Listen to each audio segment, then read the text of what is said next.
விஜய் அவர்கள் வீட்டில் மிகப்பெரிய தீ விபத்து வந்து ஏற்பட்டிருக்கு. இதனால் தமிழக மக்களே வந்து ரொம்ப அதிர்ச்சியில் வந்து இருக்காங்க.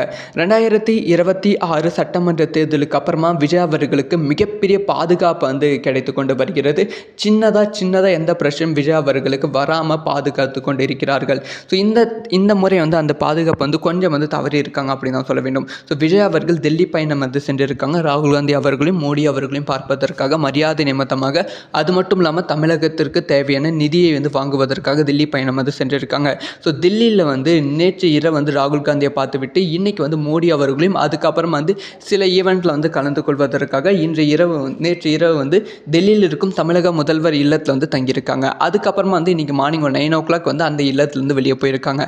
அவர் வெளியே போன ½ வந்து அந்த இல்லத்தில் மிகப்பெரிய தீ விபத்து வந்து ஏற்பட்டு இருக்கு.